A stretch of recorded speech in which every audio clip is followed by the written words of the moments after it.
जय हिंद बच्चों। तो आइए हम चलते हैं एक नए टॉपिक पर, घातांक। यहाँ पे बोर्ड पर हमने लिखा हुआ है घातांक या पावर। क्या लिखा हुआ बच्चों? घातांक या पावर। तो आप सब इसको समझिए कि घातांक क्या होता है और पावर क्या होता है। इसी को घातांक को इंग्लिश में बोलते हैं पावर। जैसे कहीं पे लिखा हुआ है 100। क्या लिखा हुआ है? 100। अब इस 100 को बच्चों, इस 100 को हमको किसमें कन्वर्ट करना है? घातांक में। किसमें? घातांक में। तो आप इसको कर सकते हैं कि इसको हम कर सकते हैं 10 इंटू 10। क्या कर सकते हैं बच्चों? 10 इंटू 10। और इसको दूसरे टर्म में भी हम कन्वर्ट कर सकते हैं, लेकिन अभी हम इसको केवल 10 के रूप में, 10 के घातांक के रूप में हम इसको बदलेंगे। तो देखो, इसका जो घात है 1 है। क्या है? 1। बच्चों आप लोग ध्यान दीजिए, यहाँ पे क्या लिखा हुआ है? 10। क्या लिखा हुआ है? 10। और क्या हो रहा है? गुणा। क्या हो रहा है? गुणा। यहाँ क्या लिखा हुआ है? 10। क्या लिखा हुआ है? 10। तो 10 और 10, 10 और 10, इसका जब हम गुणा करेंगे तो क्या आएगा? 100। क्या आएगा बच्चों? 100 आएगा। क्या आएगा? 100 आएगा। तो देखिए, जब किसी के ऊपर कोई पावर नहीं दिखती, कोई घात नहीं दिखती, तो उसका घात हमेशा 1 होता है। क्या होता है? 1। जैसे देखो, यहाँ पे 10 है। क्या है? 10 है। तो 10 की घात क्या है? 1। यहाँ भी 10 है। 10 की घात क्या है? 1। क्या है? 1। अब क्या होता है बच्चों कि जब गुणा होता है, क्या होता है? गुणा। तो जो घात होती है आपस में जुड़ जाती है। क्या होती है? आपस में जुड़ जाती है। कब जुड़ती है? जब हमारा जो आधार हो समान हो। आधार हो समान हो। यहाँ पे आप देखिए कि यहाँ पे 10 है और यहाँ भी क्या है? 10 है बच्चों। यहाँ भी 10 है और यहाँ भी 10 है। तो आप देखिए कि 10 की घात 1 है और यहाँ भी 10 की घात 1 है। तो आधार समान हुआ। तो हमने बताया कि जब आधार समान होता है और आपस में गुणा किया जाता है, तो जो घात होती है आपस में जुड़ जाती है। तो इस प्रकार हम इसको लिख सकते हैं 10। क्या लिख सकते हैं बच्चों? 10। 10 की पावर 1 प्लस 1। तो क्या हो जाएगा बच्चों? 10 की पावर 2। क्या हो जाएगा? 10 की पावर 2। इसको इंग्लिश में बोलेंगे, इंग्लिश में कैसे पढ़ेंगे? 10 टू पावर 2। 10 to power 2। या फिर इसको पढ़ेंगे 10 स्क्वायर। क्या पढ़ेंगे? 10 स्क्वायर। क्या पढ़ेंगे बच्चों? 10 स्क्वायर। हिंदी में इसको पढ़ते हैं 10 की घात 2। 10 की घात 2। तो यहाँ पे आपने देखा कि ये जो ऊपर लगा हुआ है संख्या, इसको बोलते हैं घात। क्या बोलते हैं बच्चों? घात। अच्छा, हम दूसरा एग्जाम्पल लेते हैं बच्चों। आप लोग देखिए कि हम दूसरा एग्जाम्पल लेते हैं। इसको हम इरेज करते हैं। आइए हम दूसरे एग्जाम्पल में चलते हैं बच्चों। अब देखिए, हम लिख दिए 5 की पावर 4, 3 की पावर 2, 2 की पावर 1, 10 के पावर 0। अब हम आपसे पूछे कि बताइए जो 5 है, 5 की घात कितनी है? तो क्या बताएंगे आप? 4। क्या बताएंगे आप?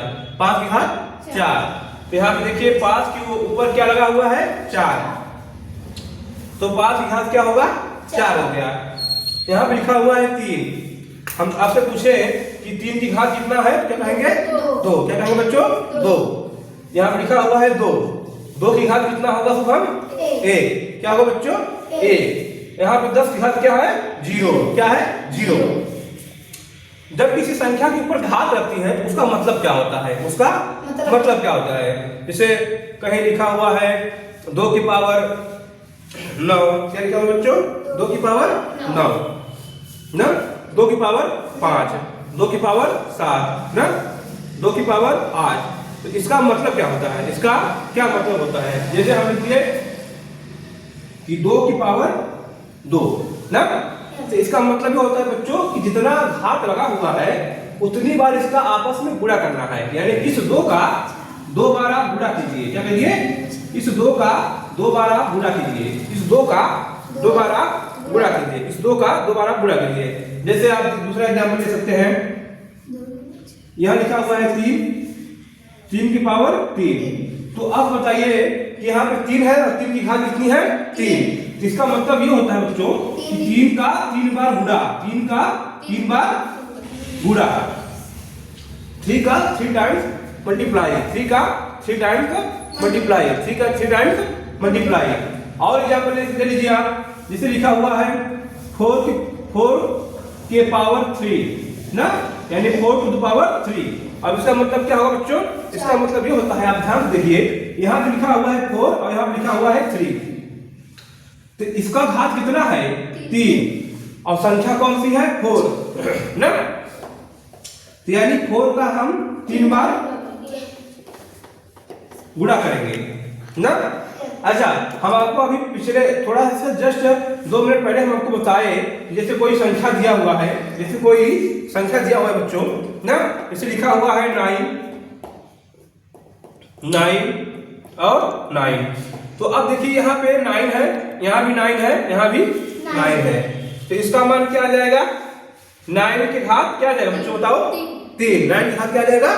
3, यानी 9 के पावर 3 आ गया। कैसे 3 आया? हमने बताया कि जब आधार समान हो, जब बेस समान हो, बेस समान हो, तो उसके जो घात होती है, उसके ऊपर की जो घात होती है वो आपस में क्या हो जाती है बच्चों? जुड़ जाती है। क्या होती है? जुड़ जाती है। जैसे यहाँ पे हो गया 9, अब ये भी 9 है, ये भी 9 है और ये भी 9 है, इसके घात 1, इसका घात 1, इसका घात 1, तो जो पावर 1 है इसको आपस में आप जोड़ दीजिए, तो देखिए जोड़ने पे क्या आ गया? 9 आया ना। तो इसको बोलते हैं घातांक और पावर, घातांक और पावर। तो इसके आधार पर बच्चों हम आप सभी को कुछ क्वेश्चन देंगे, आप सब करके दिखाइए, ठीक है? करके दिखाइए। जैसे हम आपको अभी घातांक में ही, पावर में ही हम लोग पढ़ते हैं स्क्वायर। क्या पढ़ते हैं? स्क्वायर। और फिर क्या पढ़ते हैं? क्यूब। क्या पढ़ते हैं? क्यूब। तो बच्चों आप लोग ये जानिए कि स्क्वायर क्या होता है और क्यूब क्या होता है।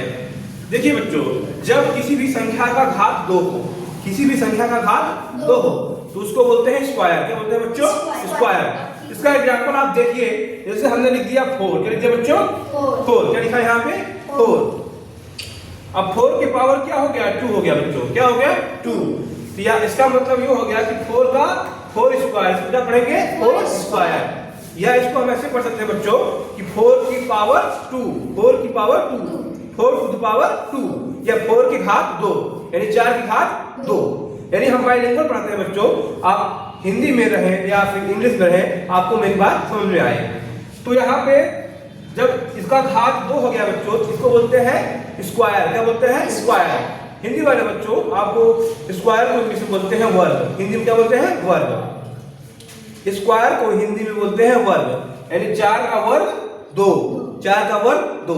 अब हम तुमसे पूछे कि 4 का वर्ग निकालो, तो तुम क्या करोगे? यानी तुम समझ गए कि 4 का घात 2 होगा, यानी 4 का 2 बार गुणा। तो 4 का जब 2 बार गुणा करेंगे बच्चों तो क्या आ गया? 16। बहुत अच्छा, 16 आ गया। उसी तरीके से बच्चों ये आपका हम यहाँ पे लिख देते हैं स्क्वायर, या इंग्लिश में स्क्वायर, हिंदी में वर्ग। ठीक है बच्चों? आप दूसरा क्वेश्चन देखिए। अब आप लोग बताइए यहाँ पे इसका मान क्या आएगा? इसका मान क्या आएगा बच्चों? इसका 3 का स्क्वायर है, 3 का स्क्वायर है 9 आएगा। क्या आएगा बच्चों? 9। आप लोग बच्चों कमेंट बताइए कि 3 का स्क्वायर क्या आएगा। देखिए निकालिए, 3 का 2 बार गुणा, 3 का 2 बार गुणा। तो बच्चों जब हम 3 का 2 बार गुणा करते हैं तो क्या आता है? 3 त्रिका 9, यानी 3 में जब मल्टीप्लाई करते हैं बच्चों तो क्या आता है? 9। क्या आता है? 9। तो अगर तुमसे कभी भी कोई पूछे बच्चों कि 3 का वर्ग क्या होता है, 3 का वर्ग क्या होता है, तो आप जो भी संख्या दिया जाए उस संख्या का आपस में गुणा कर दीजिए, तो वही उसका स्क्वायर होता है। जैसे ओरली जैसे मैं बोल रहा हूं कि 1 का स्क्वायर 1 इंटू 1 क्या आएगा? 1। 2 का स्क्वायर 2 गुणित्ते 2 क्या आएगा बच्चों? 4। 3 का स्क्वायर क्या आएगा बच्चों? 3। कितना आएगा? तो उसका सॉल्व करो, उससे क्या आएगा? 9। बहुत अच्छा। 4 का स्क्वायर कितना आएगा बच्चों? 16। 5 का स्क्वायर बच्चों? 25। 6 का स्क्वायर? 36। 7 का स्क्वायर बच्चों? 49। और 10 का स्क्वायर बच्चों? 100। तो आप लोग को स्क्वायर का मतलब समझ में आ गया ना? स्क्वायर बोलिए इंग्लिश में और हिंदी में बोलिए वर्ग। तो आपको स्क्वायर और वर्ग का मतलब समझ में आ गया, ठीक है? अब चलते हैं घातांक पे। किस पे चलते हैं? उस पे घातांक के क्यूब पर। किस पे? क्यूब पे। क्यूब का मतलब होता है घन। क्यूब का मतलब क्या होता है बच्चों? घन। घन का मतलब ये होता है बच्चों, घन का मतलब ये होता है कि जब हम किसी भी संख्या के पावर या घात 3 चढ़ा दें, किसी भी संख्या के घात पर क्या हो जाए? 3 आ जाए। किसी भी संख्या के घात पर 3 आ जाए बच्चों, तो उसको बोलते हैं क्यूब। क्या बोलते हैं बच्चों? क्यूब। और क्यूब का मतलब होता है उसी संख्या का आपस में 3 बार गुणा कीजिए। उसी संख्या का आपस में आप 3 बार गुणा कीजिए, तो जो मान आएगा वह वैल्यू जो होता है उस संख्या का घन कहलाएगा। क्या कहलाएगा बच्चों? घन कहलाएगा। जैसे एग्जांपल बच्चों देखिए आप लोग, जैसे हमने ले लिया 3। क्या ले लिया बच्चों? 3। अब देखिए 3 का घात हमने 3 लिख दिया। 3 का घात क्या लिख दिया बच्चों? 3। जब 3 का घात 3 रख दिया तो आप देख सकते हैं कि 3 का घात जो है 3 रखने पर ये जो घात 3 है इसका मतलब होता है 3 का घन। क्या होता है? 3 का घन। आप लोग इसे नोट करते रहिए, हम जो पढ़ा है उसको नोट करते जाइए, ठीक है? अलग से हम नहीं बोलेंगे नोट करने के लिए, आप इसको नोट करते जाइए। तो यहाँ पे हम लिख सकते हैं बच्चों घन। क्या लिख सकते हैं? घन। या इंग्लिश में इसको हम कह सकते हैं क्यूब। क्या बोल सकते हैं बच्चों? क्यूब। देखिए यहाँ पे CUBE क्यूब यहाँ लिखा है घन।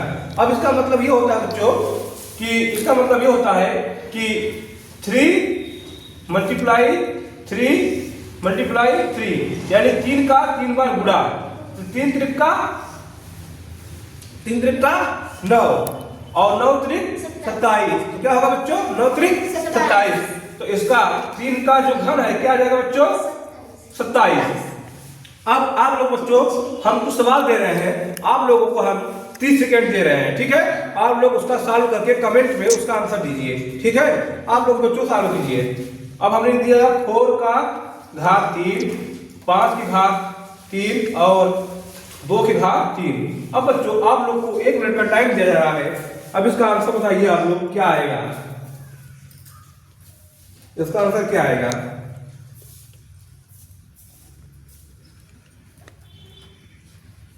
बच्चों कमेंट में इसका आंसर आप टाइप करिए और हमें बताइए कि इसका आंसर क्या आएगा।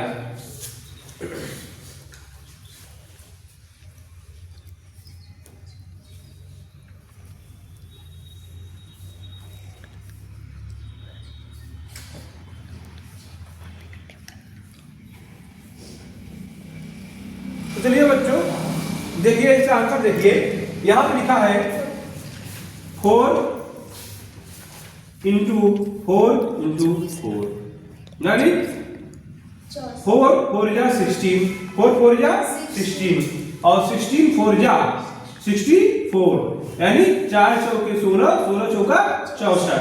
तो 4 का जो घन होगा बच्चों क्या आएगा? 64। 4 का घन क्या होगा? 64 आएगा। बच्चों अब हमने लिख दिया 5 का घन, 5 इंटू 5, तो ये बच्चों आ जाएगा आपका 125। उसके बाद हमने लिखा 2 3 बार गुणा, क्या आ जाएगा बच्चों? 8। क्या आ जाएगा? 8। तो बच्चों आप सब हमसे जुड़े रहिए, मेरा यूट्यूब का चैनल है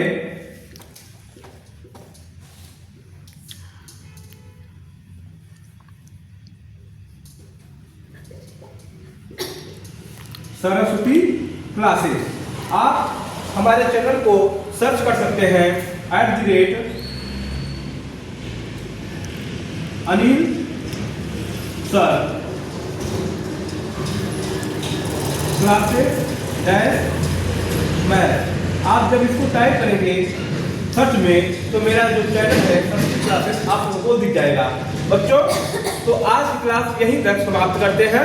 मेरे चैनल को लाइक और सब्सक्राइब जरूर कीजिए और हाँ कमेंट करना ना भूलें। जय हिंद बच्चों, जय हिंद।